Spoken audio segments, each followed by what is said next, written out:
This video teach you how to fix Snapchat message not showing. Tap and hold on Snapchat app. Go to App Info.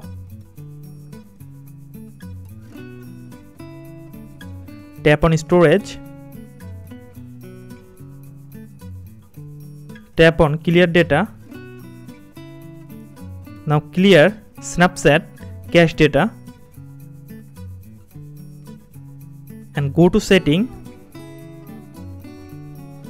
and check your network.